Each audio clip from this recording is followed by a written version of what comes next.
Boa noite a todos. Estão me escutando bem?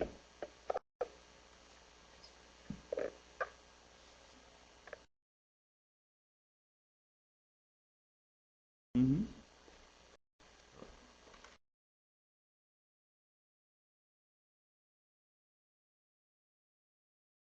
Pessoal, eu abri agora no ambiente Moodle um chat da disciplina na terceira semana. Esse chat é para vocês fazerem perguntas referentes à webconferência e também dúvidas que vocês tenham sobre a disciplina. Então, os alunos e os tutores podem entrar nesse chat, postarem as suas dúvidas, suas perguntas, que ao final da webconferência estarei respondendo todas as perguntas feitas nesse chat. Ok? Então, procurem no Moodle da disciplina Gestão de Pessoas no Setor Público, o item chat na terceira semana, para fazerem as perguntas e que serão respondidas ao final da webconferência. Então, pessoal, iniciando a nossa webconferência Gestão de Pessoas no Setor Público, eu passarei para vocês os principais pontos da nossa disciplina. Antes de mais nada, eu quero colocar para vocês que é questão fundamental da nossa disciplina a leitura do livro. O livro é um material de apoio e um material básico para vocês terem um entendimento da disciplina. Eu fiz questão de não colocar nenhum material complementar, além do livro, para vocês terem aí toda a disponibilidade, todo o tempo para poder se aprofundar no livro. Né? Além do livro, eu vou passar também uma série de artigos, uma série de sites, para vocês poderem se aprofundar no tema gestão de pessoas no setor público, mas o livro é a condição essencial para vocês lerem e conhecerem um pouco mais desse assunto que é fundamental para os futuros administradores públicos. Então, iniciando a nossa webconferência, a unidade 1 trata da história da gestão de pessoas, né, uma história recente, né, que, pensando na história como um todo, ela inicia no final do século XIX, início do século XX, né, com Taylor e seus seguidores, que trabalham os fundamentos da administração. E nesses fundamentos da administração entra essa questão dos cargos, dos salários, tempos e movimentos. No Brasil entra essa questão da figura do capataz, que faz o papel de gerente de relações industriais nas empresas. O contexto do Estado brasileiro também trouxe transformações do Estado agrário para uma economia industrial, como vocês bem sabem, já viram em outras disciplinas. E isso fez com que as indústrias, principalmente as norte-americanas e as europeias que instalaram suas unidades no Brasil, trouxessem também ferramentas da administração de pessoas para as organizações, como formas de recrutamento e seleção, treinamento, avaliação de desempenho e outras ferramentas mais interessantes para fazer a gestão de pessoas. No Brasil surgiu o DASP, que foi um departamento preocupado em fazer essa qualificação da mão de obra e também, vamos pensar assim, treinar e capacitar gestores das empresas. Né? Surgiram aí os primeiros cursos de administração no Brasil e isso aí foi se aprofundando, chegando à década de 80, com a ideia do planejamento estratégico de gestão de pessoas.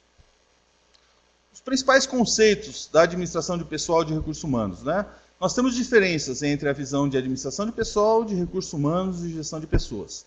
Pode entender que são questões distintas. A administração de pessoal era preocupado basicamente em cumprir a legislação trabalhista, principalmente a questão da CLT que foi criada em 1943. A ideia de recursos humanos era administrar recursos das organizações, né, como administrar máquinas, equipamentos, né, e as pessoas também eram um recurso que tinha que ser administrado, contratado, demitido e assim por diante. E a ideia da gestão de pessoas é pessoas como vantagem competitiva, como diferencial competitivo das empresas. Mas sempre pensando de uma forma justa e equitativa de gerir essas pessoas nas organizações. Nessa evolução, nós tivemos aí a visão tecnicista, nós tivemos a visão sistêmica e hoje uma tendência grande nas organizações é trabalhar a gestão estratégica de pessoas, que é as pessoas exatamente como eu falei, né, como vantagem competitiva. Nessa figura, na página 22 do livro de vocês, nós temos os momentos da construção, né? A gestão de estratégia de pessoas e suas características do setor público. Então, no setor público tinha, no primeiro momento, somente a ideia de pessoas para gerir a máquina pública e as parcerias público-privadas. Isso foi evoluindo para diretrizes, os planos diretores, os planejamentos estratégicos e formas modernas de gestão por competências. Na página 25 do livro de vocês, vocês encontram essa figura, onde mostra de forma sistêmica, né, as entradas, os inputs que nós precisamos, né, de pessoas, informações, de capital, de matéria-prima, que devem ser gerenciados pelas organizações públicas e privadas, né?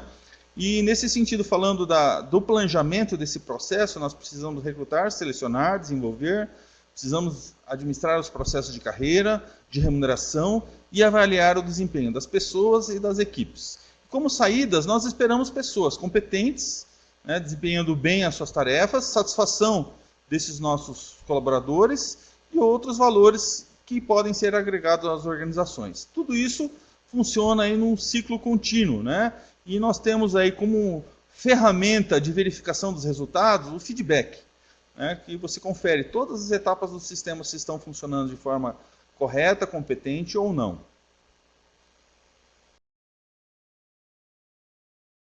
Bom, a gestão de pessoas ainda trabalha os aspectos da moderna gestão de pessoas, né, o planejamento estratégico, né? Primeiramente, eu pergunto para vocês, o que é estratégia? Para que serve a estratégia? A estratégia é exatamente a ideia do caminho, para onde nós vamos, como nós vamos chegar lá, né? E, antes de mais nada, nós precisamos de pessoas para atingir os objetivos das organizações, né? Os principais objetivos de recursos humanos, né? A gente pode pensar, puxa vida, mas a organização tem o seu objetivo, a prefeitura tem seu objetivo, o órgão estadual ou federal tem seu objetivo, as pessoas também têm seus objetivos? Também têm, mas precisamos equalizar, ou seja, de uma forma equilibrada, os objetivos das empresas e os objetivos das pessoas. Mas para isso nós precisamos ter, de forma estruturada, as políticas de recursos humanos. Quais são essas políticas? Quais são as políticas de recrutamento e seleção, de treinamento, de remuneração, o plano de carreira, a avaliação de desempenho, tem que estar bem escrito, tem que estar bem estruturado, onde todos os servidores tenham clareza do que se espera deles em termos de desempenho individual e também em termos de desempenho coletivo. A estrutura da carreira deve estar de forma clara, né, bem transparente no seu plano de cargos e salários, aprovado por lei municipal, por lei estadual ou por lei federal, nos órgãos públicos, né? Nos órgãos privados deve ser, nas empresas privadas devem ser aprovadas pela administração da organização. E devemos também pensar nas estratégias de capacitação. Toda organização deve, logicamente, pensar na capacitação dos seus agentes, dos seus servidores, não só a curto prazo, mas a médio e longo prazo. Não só para ocupar o cargo atual, mas para desenvolvê-los em termos de posições futuras dentro da organização.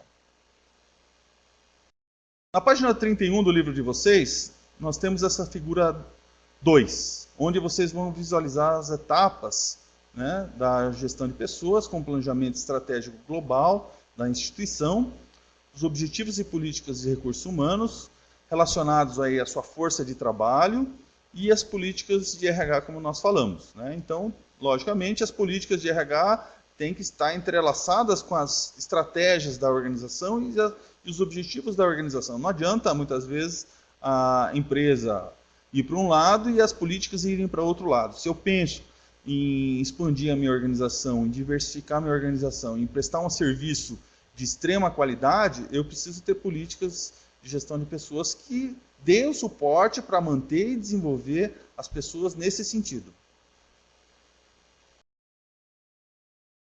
Essa outra figura da página 37, nós temos aí no primeiro momento as lideranças. As lideranças são fundamentais para o sucesso ou o fracasso de qualquer organização. Lideranças bem treinadas, bem motivadas, bem remuneradas, né, colaboram em muito para que os servidores, para que as políticas sejam atingidas, para os objetivos serem cumpridos. E nesse processo nós temos pessoas, nós temos resultados. Então o líder pode ser o grande facilitador desse processo, como também pode ser o responsável pelo fracasso de qualquer ideia mais a curto ou a longo prazo. A unidade 2 trata dos processos de cargos, carreiras e de admissão de servidores públicos. Nós sabemos que os servidores públicos eles são contratados em vários regimes, né? Os agentes públicos eles podem ser os concursados, podem ser os comissionados, podem ser terceirizados, podem ser prestadores de serviços e podem ser os agentes públicos eleitos, né? Sejam vereadores, seja o prefeito, vice-prefeito, etc. Né? Os agentes públicos que são os concursados, né, eles entram na esfera pública através de concurso público. Eles entram nas organizações para ocupar um determinado cargo. Né? E esse cargo tem as suas atribuições, tem suas tarefas, né, que são relacionadas ao conjunto das atividades do cargo que ele vai ocupar. Né? Nós temos diferenças entre função e tarefa. Função é uma pequena atividade que o servidor vai trabalhar. Por exemplo, tem a função de atender o telefone. É uma função pequena. Uma tarefa, né? É um conjunto de funções mais amplas, né? Mais relacionadas a atender telefone, e anotar recados, e fazer ligações e assim por diante. E o cargo é um conjunto de funções e tarefas, um pouco mais amplo e mais abrangente. Então o auxiliar de escritório da prefeitura, por exemplo, ele vai atender telefone, vai fazer arquivos, ele vai preencher relatórios, ele vai atender o público em geral e assim por diante. O cargo tem que ser bem descrito, bem definido, e cada cargo tem a sua especificação, ou seja, tem ali o nível de escolaridade desejado, ou o nível de experiência, ou as competências necessárias, e assim por diante. Isso deve ser aprovado na forma da lei, municipal, estadual ou federal. Sintetizando, né, essa figura da página 48 do livro de vocês, diz o conceito de tarefas, que são atividades executadas por um conjunto de cargos, e funções é um conjunto de atribuições ou tarefas exercidas pelo ocupante do cargo.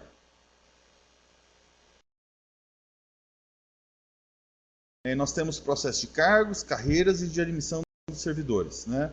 A unidade administrativa, né, ou órgão público e assim por diante, deve planejar as carreiras dos seus servidores e aprovar aí nas esferas competentes. E essa aprovação deve incluir os sistemas de trabalho, como vai ser, se vai ser manual, se vai ser em equipe, vai ser individual, vai ser relacionado com outros servidores, as habilidades necessárias para o ocupante desse cargo, as destrezas, a questão da escolaridade, a questão das habilidades manuais. O motorista, por exemplo, né, de um órgão público, ele tem que possuir carteira, ele tem que possuir determinadas habilidades para poder ocupar aquele cargo. Isso é testado na hora do concurso público. E o desenvolvimento dos gerentes e dos líderes, como nós falamos, é fundamental para o sucesso de qualquer organização. Nesse sentido, nós temos essa figura 5, que mostra o conceito ampliado de carreira em diagonal, onde o indivíduo ele entra na esfera, né, por exemplo, cargo classe A, ele pode ter uma ascensão para a classe B, depois para a classe C e depois para a classe D. Né? Mas pensando assim, né, ele está no mesmo cargo. Então vamos pensar assim, ele é um administrador A, depois vai para um administrador B, depois vai para um administrador C e depois para um administrador D. A investidura do cargo público só se dá através de concurso público. Então ele não pode mudar de um cargo de administrador para um cargo, vamos pensar lá, de superintendente ou para um cargo de contador sem passar por um concurso público.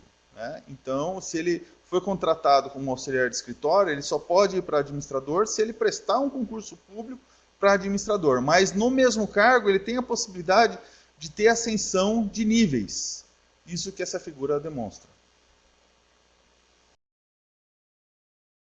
Bom, a admissão do servidor público, né, como nós falamos, se dá através aí de um processo de recrutamento amplo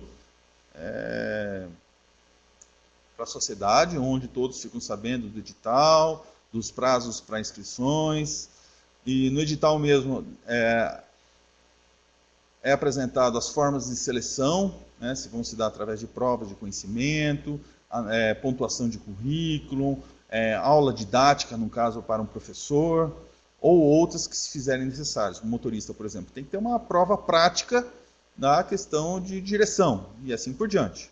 Prova de títulos, onde os seus títulos, né, sua escolaridade, sua experiência ou outros são pontuados. E também deve envolver aspectos relacionados à dispensa do servidor, tanto no estágio probatório, que pela Constituição de 88 são 3 anos, né, até 3 anos ele está no estágio probatório, e após 3 anos, né, processo de sindicância e daí processo administrativo, que pode levar aí à dispensa do servidor público. Na página 63 do material de vocês, nós temos esse processo aqui. Mostra a necessidade da contratação do agente público, né? E daí a realização do concurso público, é feito o recrutamento, a seleção e a admissão. Daí nós temos o estágio probatório e o registro do servidor, né, seja na esfera municipal, estadual ou federal. A unidade 3 trata da questão da remuneração. Só um segundinho.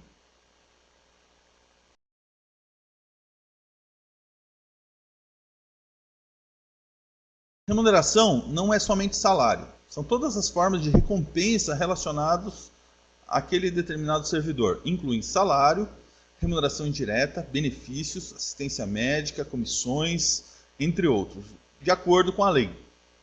Se ele, por exemplo, é um fiscal tributário de uma determinada instituição, né, e está previsto um salário fixo mais uma comissão de arrecadação, de desempenho, então ele vai receber o salário fixo mais a comissão de desempenho na forma da lei. Então são todos os tipos de remuneração direta e indireta relacionados na legislação municipal, estadual ou federal. E é a concretização justa e obrigatória da valorização que a empresa dá ao seu colaborador, por ser o principal agente de desempenho organizacional e a fonte da sua vantagem competitiva. Essa é a ideia, né? Então, o indivíduo tem várias formas aí de recompensas, né? Como essa figura da página 75 do livro demonstra. Nós temos aí o indivíduo e suas relações com o cargo, com a realização profissional, com a realização pessoal, aspectos de segurança no trabalho, a remuneração direta e indireta, o status e poder. Então, são os vários fatores que incentivam, né, o servidor público no desempenho do seu cargo.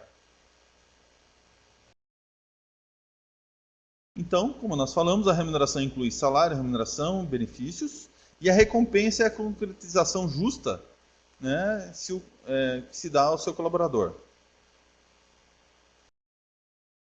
Então, as formas de remunerações fixas, salário e benefícios, e remunerações variáveis podem ser a curto prazo, a longo prazo.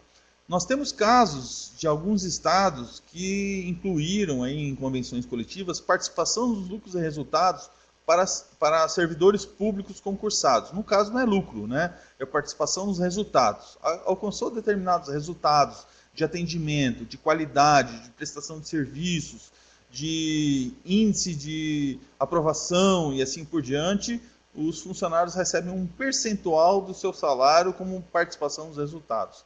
Então, nós já temos estados e alguns órgãos públicos, né, com esse tipo. As empresas de capital misto, né, como o Banco do Brasil, Caixa Econômica, Copel, Sanepar, já têm participação nos lucros há muito tempo, né, que foram... A Constituição de 88 estabeleceu a possibilidade das organizações incluírem a participação nos lucros e resultados, mas isso tem que se dar através de acordo individual ou acordo coletivo de trabalho, né? Então, muitas categorias têm garantido essa participação nos resultados ou nos lucros, né, através dos seus acordos coletivos nas negociações individuais ou coletivas. E algumas empresas, principalmente multinacionais, nós temos aí formas de participação acionária. E recompensas alternativas, né? Promoções, programas de desenvolvimento, participações em congressos e etc. Né? São também formas alternativas. Nós temos na área pública a questão das funções gratificadas, FGs ou CCs, que também não deixam de ser recompensas alternativas para, vamos pensar assim, para gratificar o bom desempenho de determinados servidores. Também é uma forma de valorizar e recompensar os servidores pelo seu ótimo desempenho.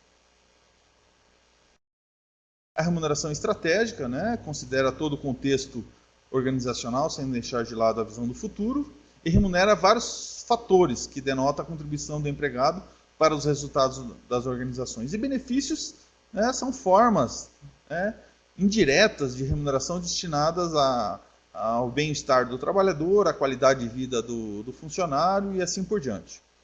Os benefícios podem ser de 3 tipos: os assistenciais, os recreativos e os supletivos. Assistenciais, que provêm algum tipo de assistência: assistência médica, assistência odontológica, assistência jurídica, assistência psicológica, assistência social e assim por diante.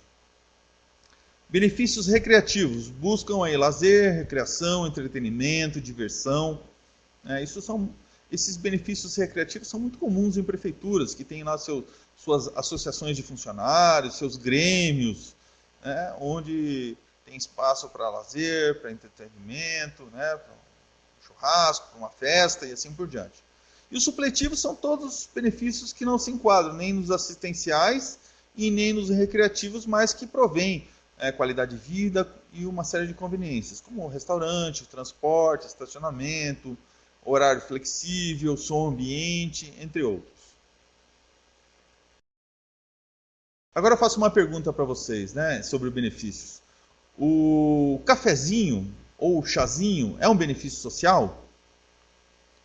É sim, porque provém uma certa conveniência, né? É um fator motivador, entre aspas, né? Porque é uma integração entre os funcionários no ambiente de trabalho, além de ser um alimento, né, interessante, que estimula as pessoas para trabalharem, para se relacionarem, né? Então, é um benefício sim, o café, o chá, que as organizações oferecem aos seus funcionários.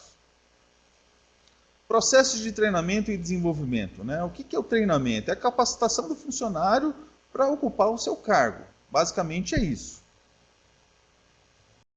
Nós temos os níveis. O treinamento é o nível mais básico, né? O desenvolvimento pensa na pessoa no longo prazo para ocupar posições, e a educação é muito mais amplo, né? Educar para a vida, né? Como a escolaridade, como outros processos mais amplos de educação. Mas em todos esses níveis nós precisamos aí do processo de ensino-aprendizagem, né? Que é necessário nesse processo de treinamento, desenvolvimento e educação. O processo de treinamento, antes de mais nada, precisamos fazer o levantamento das necessidades de treinamento, né? Você, vou fazer um treinamento, mas treinamento por quê? Porque é legal, porque é interessante, porque vai ter um palestrante bacana. Não, você tem que fazer um treinamento de acordo com a sua necessidade. Você está precisando se aperfeiçoar, por exemplo, no atendimento? Então faça um curso de qualidade no atendimento. Está precisando se aperfeiçoar em processo de comunicações? E faça um treinamento nessa área. Né? Não vai fazer porque é moda ou porque de repente é de graça. Né? Não, faça uma coisa que vai agregar para você pessoalmente e profissionalmente. Então, antes de mais nada, a organização precisa fazer o levantamento das necessidades de treinamento, para ver a necessidade de cada setor e de cada funcionário, que é nada mais do que o diagnóstico das necessidades atuais. Na figura 9, na página 84 da apostila, nós temos uma análise, né, dos conhecimentos, habilidades e atitudes, os chás requeridos, e análise dos chás disponíveis. O saldo disso aí são as necessidades de treinamento.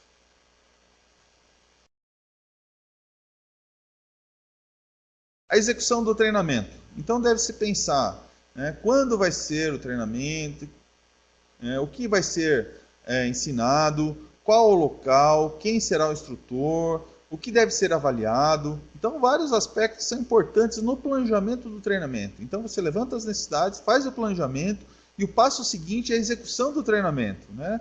Essa execução ela pode ser dentro da empresa, pode ser fora da empresa, pode ser no aspecto gerencial ou não gerencial, depende muito da necessidade de cada organização. Nessa figura 10 da página 89 do livro de vocês, né, nós temos aí, né, o gerencial no local de trabalho e fora do local de trabalho. Gerencial e não gerencial. Os vários tipos de treinamento que existem, né, desde estágios, simulações, sala de aula, instrução, coaching, seminários, conferências, estudos de caso, jogos e assim por diante. E a última etapa, e é uma das mais importantes, é a avaliação dos resultados do treinamento. Então, o treinamento tem que ser avaliado na perspectiva do treinador, na perspectiva do servidor que fez o treinamento, na perspectiva do chefe imediato desse servidor que fez o treinamento, na perspectiva do cliente ou do usuário final. Então, deve ser avaliado em várias esferas, né? A nível das reações, do treinando, a nível do aprendizado, a nível do comportamento, a nível da organização e a nível do valor final. São vários níveis que devem ser avaliados para ver se deu resultado ou se precisa de um reforço, uma retroação para ele dar um resultado num próximo treinamento. A unidade 4 trata da avaliação de desempenho humano.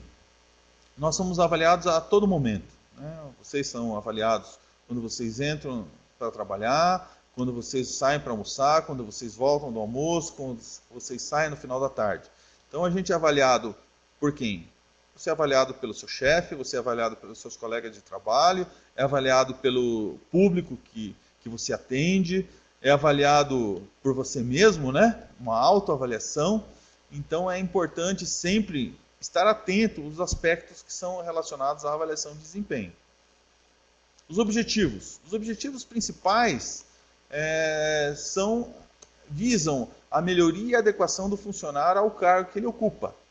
Se de repente ele está com um aspecto que não foi bem avaliado, então ele deve ter feedback para poder melhorar aquele seu desempenho, no aspecto que ele não está indo muito bem. E no aspecto que ele está indo bem, isso é um reforço para ele continuar nesse caminho, né? Nesse caminho acertado. Existem vários tipos de feedback, a gente até brinca, né? Tem um feedback cálice, né? Que você vai dando uma gotinha, vai dando um cálicezinho por dia ali para o funcionário, para melhora isso, melhora aquilo, ó, você está indo muito bem aqui, está indo muito bem ali. Tem um feedback que a gente chama de sanduíche, né? Que você coloca um aspecto positivo, no meio você coloca um aspecto negativo e do outro lado você coloca outro aspecto positivo, né? E muitas vezes o aspecto negativo que deveria ter dado maior ênfase para aperfeiçoamento do funcionário, para a melhoria do servidor, é esquecido nesse sanduíche, né? Nós temos vários métodos de avaliação de desempenho. Esse que é apresentado na página 102 chama-se escala gráfica, né? Vocês podem ver na página 102, né? Um modelo com determinados fatores: produção, qualidade, conhecimento, cooperação, compreensão, criatividade e realização, e numa escala gráfica de 5 pontos, né? Que vai de ótimo, bom, regular, sofrível e fraco, né? Onde o funcionário é avaliado pelo seu chefe imediato em relação a esses fatores descritos no método de avaliação. É um método simples, né, principalmente para cargos repetitivos, para cargos chão de fábrica, vamos pensar assim. Sistemas de informações gerenciais, né, são vários sistemas que dão suporte para a tomada de decisão, em todos os níveis, desde o nível estratégico, do prefeito, dos secretários, quanto ao nível tático, das diretorias, das gerências, quanto no nível operacional, né? Aquele do atendimento direto ao cliente, ou ao usuário, ao munícipe, né? Nós precisamos de informações para que tenhamos aí boas decisões nesse processo. As informações, né, servem para decisões internas e externas. As informações devem ter acesso ao gerente e nós temos aí o processo de saída das informações, né? Tanto no aspecto do treinamento, quanto nos aspectos do dia a dia do trabalho de cada um dos servidores. Nós temos também uma preocupação que é cada vez mais crescente nas organizações, que é a questão da higiene e segurança no trabalho. Isso é muito importante porque tem uma série de legislações que são estabelecidas desde a CLT de 1943, passando aí pela Constituição Federal de 88, até as normas regulamentadoras estabelecidas pelo Ministério do Trabalho e Emprego. Então, as organizações públicas e privadas devem atender à legislação relacionada à higiene e segurança do trabalho. Higiene refere-se a um conjunto de normas que visa a proteção física e mental do trabalhador, e a segurança é um conjunto de medidas técnicas, educacionais, médicas e psicológicas utilizadas para prevenir acidentes, quer eliminando condições inseguras, quer instruindo ou convencendo as pessoas sobre a implantação de práticas preventivas, ou seja, evitar qualquer tipo de acidente, nem que seja um acidente leve, é um acidente de trabalho que pode causar danos ao funcionário, ao ambiente de trabalho, à família do acidentado e à sociedade como um todo. A qualidade de vida no trabalho é relacionada ao bem-estar organizacional, ou seja, dentro do ambiente de trabalho. Nós temos a qualidade de vida de uma maneira geral, que é relacionado aí ao equilíbrio que o indivíduo tem na sua vida pessoal, com a sua família, com o seu estudo, ou nos aspectos pessoais. E a qualidade de vida no trabalho, o equilíbrio que o indivíduo deve ter dentro do ambiente de trabalho, que é muito importante também. Então nós temos aí a visão da Limon de França, que é a visão biopsicossocial e organizacional. Origina-se então da medicina psicossomática, que propõe uma visão integrada do ser humano. Então, nesse sentido, nós temos aspectos biológicos, psicológicos, sociais, que respondem simultaneamente às condições de vida. Então o indivíduo deve pensar nessa qualidade de vida, e a organização, seja municipal, estadual, federal, também deve ter programas eficientes de qualidade de vida no trabalho, pensando aí nas condições ergonômicas, nas condições de iluminação, de ruído, de temperatura, de relacionamento interpessoal no ambiente de trabalho. Cada vez mais comum a QVT está atrelada à estratégia do negócio. Se você pensa as pessoas como vantagem competitiva, deve ter programas, sim, de qualidade de vida eficientes e que estejam presentes no dia a dia dos seus funcionários. QVT é influenciada das ciências na construção do conceito. Nós temos aí aspectos da ergonomia, da engenharia, da ecologia, da saúde, da administração, sociologia, economia, psicologia e educação. Essa figura da página 121 do livro de vocês. Continuando, nós temos as questões relacionadas ao clima e cultura organizacional. Cultura é composta dos elementos preceitos, tecnologia e caráter. A tecnologia são instrumentos e processos no ambiente de trabalho. E o caráter é o conjunto de manifestações afetivas espontâneas dos indivíduos. Alegria, depressão, agressividade, medo e tensão. A cultura são um conjunto de valores e crenças compartilhados dentro da organização. Nós temos aspectos da cultura brasileira que são muito complicados, são vistos aí de uma forma muito preconceituosa, muito ruim pela sociedade. Tem aquele estigma que a cultura dos órgãos públicos é uma cultura extremamente burocrática, uma cultura ruim, é uma cultura cheia de vícios, é uma cultura de ganha-ganha, o funcionário ganha e o cliente ganha, e não é assim. Cada vez mais a cultura tem se profissionalizado, nós temos órgãos públicos bem estabelecidos, com leis, com regulamentos, que estabelecem todos os procedimentos, evitando qualquer tipo de distorção. A gente tem que evitar essas distorções da cultura organizacional e procurar atender sempre de forma eficiente dentro do que estabelece a legislação. O Roberto Coda estabelece que clima indica o grau de satisfação dos membros de uma determinada organização com os aspectos: política de gestão de pessoas, o modelo da gestão vigente, a missão e o processo de comunicação, entre outros. Então o clima ele pode ser positivo, pode ser neutro ou pode ser negativo. A gestão das organizações deve sempre visar um clima organizacional positivo para o alcance dos objetivos. Por quê? Os funcionários estarão mais satisfeitos com o ambiente que trabalham e, consequentemente, né, estarão contribuindo para que as suas organizações também atinjam os seus resultados. Nós temos até essa figura que demonstra, né, o equilíbrio entre empresa, funcionários, clientes e a sinergia que deve existir entre todos esses aspectos aqui, né? Então nós temos funcionários satisfeitos, empresa satisfeita e clientes satisfeitos. Um bom clima organizacional, né, nós temos aí a contribuição nesse sentido. A unidade 5 trata da gestão da organização moderna e tendências da gestão de pessoas, né? Trata da gestão de equipes, né? Na página 138 do livro de vocês tem um conceito aqui de Robbins, né? Grupos, né, interagem basicamente para compartilhar informações.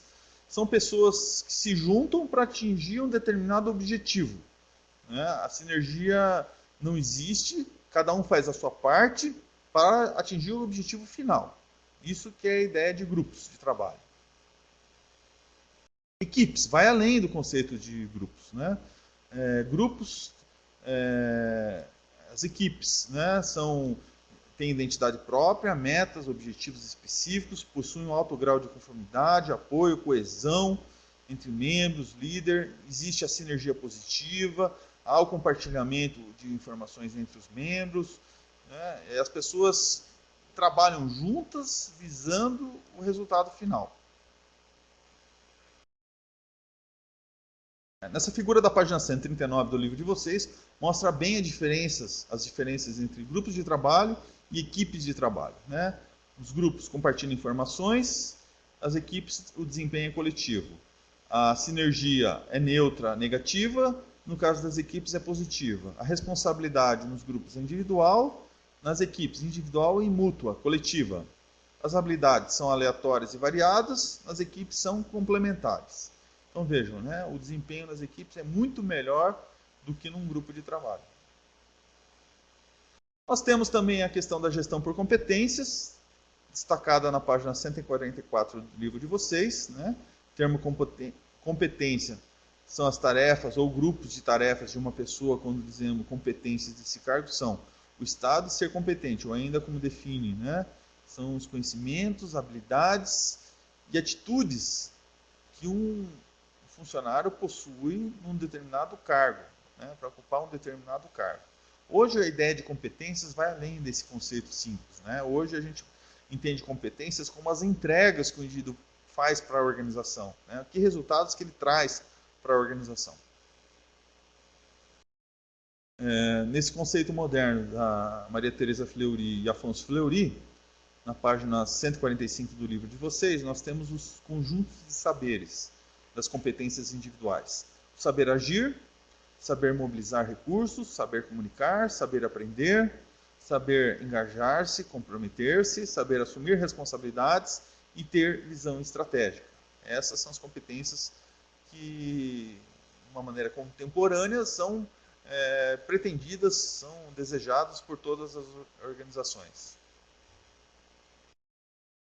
A gestão do conhecimento é uma tendência em termos de gestão de pessoas, que é um processo sistemático, integrado, transdisciplinar, que promove atividades de criação, identificação, organização, compartilhamento, utilização e projeção de conhecimentos estratégicos, gerando valor para as partes interessadas.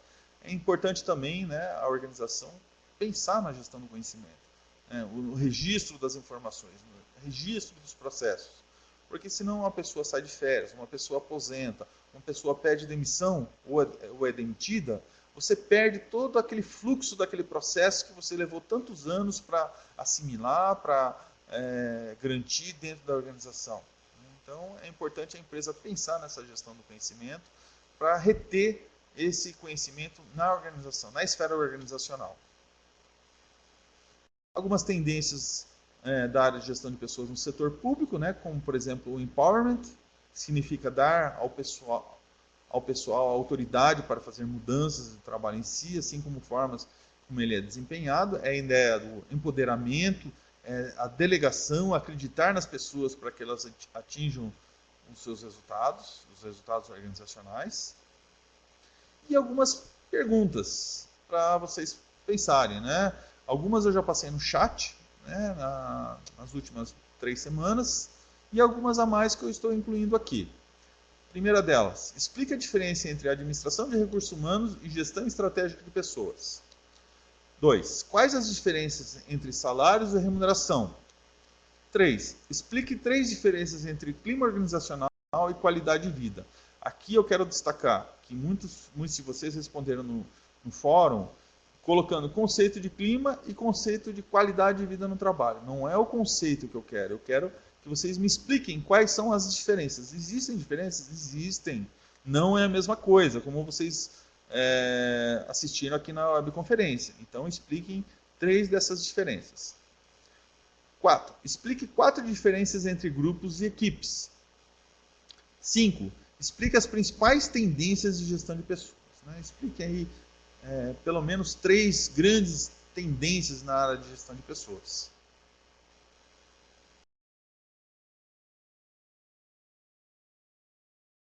Ok? Então a ideia é agora abrir para participação dos alunos e dos tutores nos polos. Nós temos aqui presentes o polo de Apucarana, polo de Bituruna, polo de Laranjeiras, polo de Nova Tebas, polo de Pato Branco, polo de Pinhão e polo Palmital.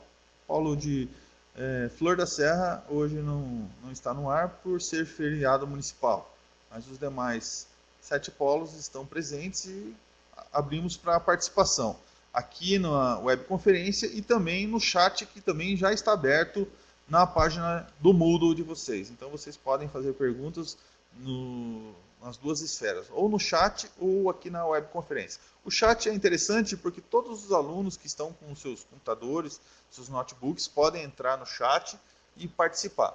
Já a webconferência somente nós temos aí o tutor do polo que vai colocando as perguntas, né, e vai na webconferência e a gente vai respondendo. Ok? Então, nós temos aí até as 9 horas para perguntas e respostas. Mais 20 minutinhos. Vamos lá?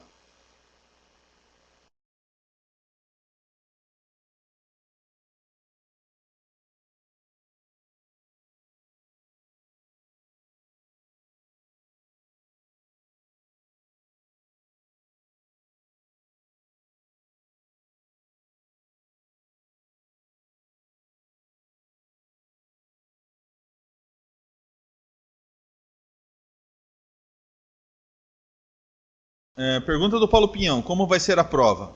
A prova vai ser difícil. Estudem. Estudem. Estudem o livro. Estudem os slides. Estudem o que foi discutido no fórum. Mais uma dica que eu dou para vocês: a prova vai ser difícil. Se não me engano, são 10 perguntas objetivas. Cada pergunta objetiva vale 0,5 e são 2 perguntas dissertativas, cada uma valendo 1 ponto, totalizando 7 pontos, que é o peso da prova. Os outros 3 pontos, né, são 15 pontos da participação no fórum e 15 pontos respondendo essas 3 perguntas da webconferência e fazendo um relatório da webconferência. Polo Nova Tebas, como vai ser o relatório sobre a web? São as resoluções dessas questões? Sim, são a resolução dessas 5 questões e faça uma conclusão de pelo menos 10 linhas, uma síntese de 10 linhas do que você assistiu na webconferência. Então são essas 5 perguntas e pelo menos 10 linhas de conclusão sobre a webconferência. Postar até o dia 19 na página do Moodle.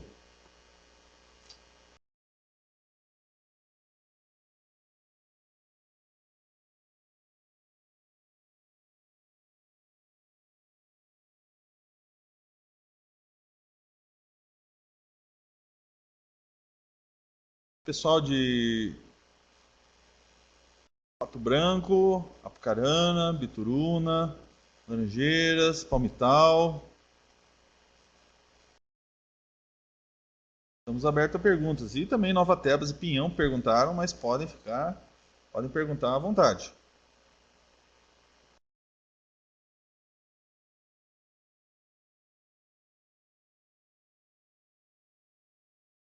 O Wilton de Apucarana está aqui no chat também.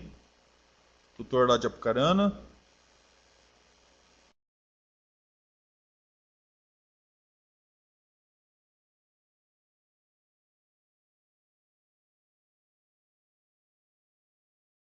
Será disponibilizado, a pergunta de Bituruna, será disponibilizado esses slides na plataforma?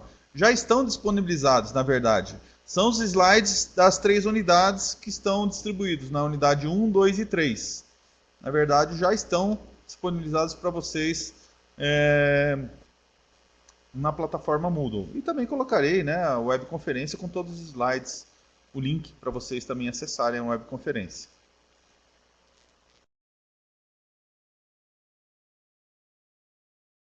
A Maria Lidiane também está aqui, tutora de Palmital também está aqui no chat com a gente.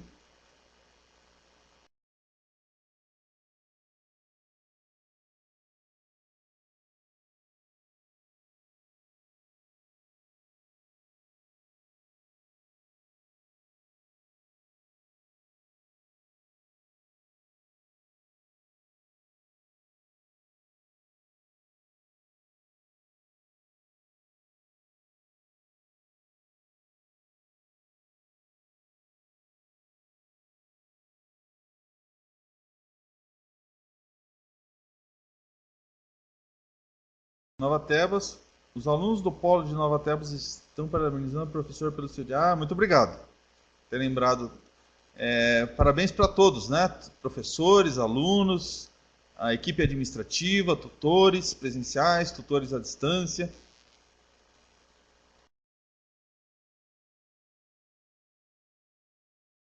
Maria Lidiane perguntando no chat: a web vai estar disponível para todos? Sim, nós vamos colocar o. Está sendo gravada a webconferência e o link vai ser postado provavelmente até amanhã à tarde ou no máximo na quarta-feira vai ser postado o link da webconferência para todos assistirem. Laranjeiras. Pergunta: a qualidade de vida no ambiente de trabalho trata exclusivamente do ambiente de trabalho quando a organização oferece algo mais, exemplo, clubes sociais se enquadram em benefícios? Primeiro, nós temos diferença entre qualidade de vida e qualidade de vida no trabalho. A qualidade de vida no trabalho está relacionado a um ambiente de trabalho. Por exemplo, um grêmio recreativo que a empresa oferece ou que é fornecido em parceria com os funcionários é um aspecto social importante relacionado ao ambiente de trabalho. Então, é um dos aspectos da qualidade de vida no trabalho, sim, a questão do grêmio recreativo, dos clubes sociais, e também é um benefício recreativo. Né? Então, os benefícios, de uma maneira geral, assistenciais, recreativos e supletivos, são fatores relacionados à qualidade de vida no trabalho, sim. Respondendo a pergunta de Laranjeiras.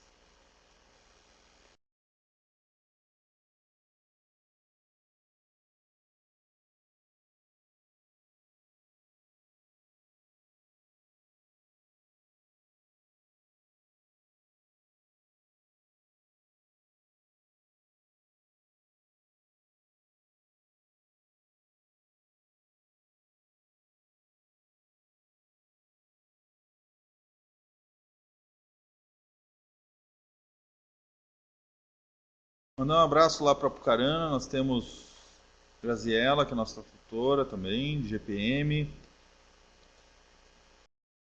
Rosinilda, em Palmital, em Pato Branco a Josiane,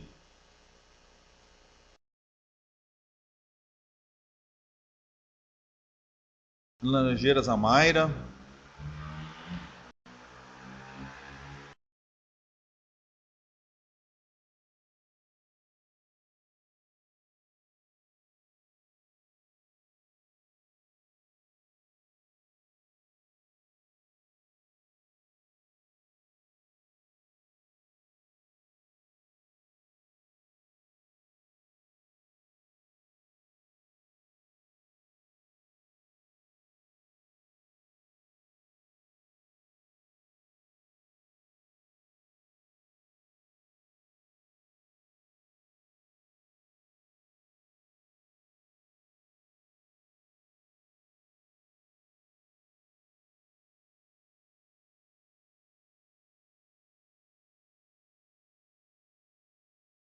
Laranjeiras digitando a pergunta.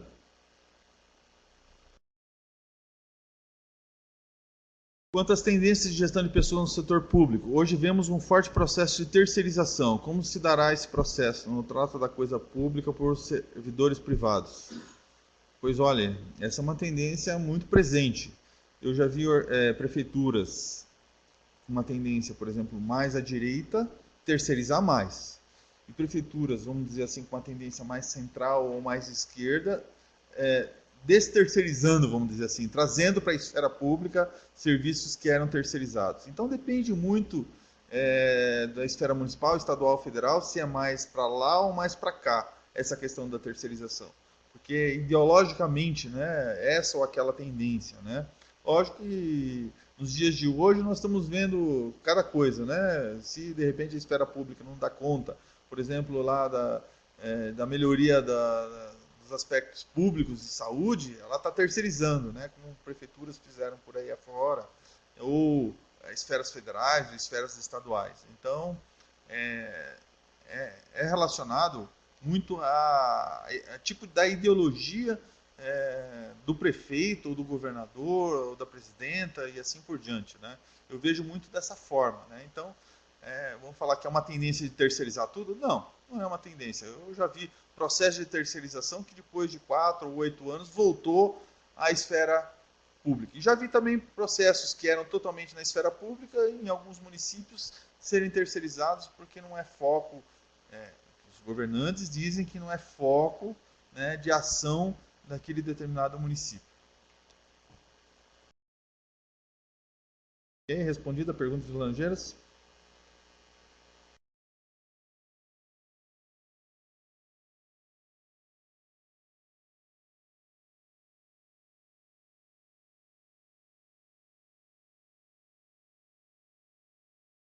Pessoal, nós estamos chegando aí ao tempo final. Eu vou estar ainda mais alguns minutos aqui no chat, né? Vou ficar mais uns 15 minutos no chat para mais perguntas. E também estarei participando no fórum com vocês. Os tutores, eu quero pedir uma participação mais intensa nos fóruns, respondendo as perguntas dos alunos, respondendo as colocações dos alunos, isso tanto para os tutores presenciais quanto para os tutores à distância. Nas últimas semanas eu vi poucas participações dos tutores nos fóruns, né? Eu quero destacar isso nessa webconferência. Eu gostaria que todos os tutores participassem de todos os tópicos de todos os fóruns, né? E os alunos da mesma forma, né? Levantando questionamento, se relacionando com seus colegas de turma, se relacionando com os tutores e também com os professores. Com o professor, né? E com o professor Emiliano também, que está nos ajudando nessa disciplina.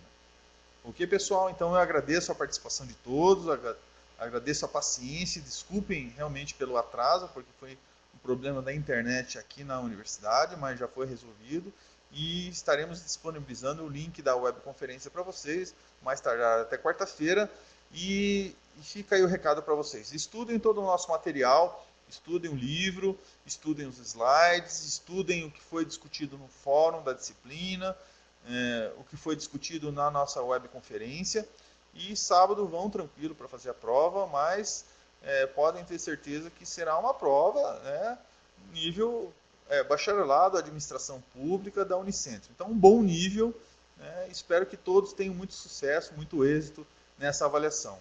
E nós nos encontraremos na disciplina optativa no mês de novembro, que trabalharemos a questão da gestão pública municipal no curso de bacharelado de administração pública. É uma disciplina optativa onde o aluno vai poder optar aí nas suas disciplinas, ok? Então, pessoal, muito obrigado e até a próxima.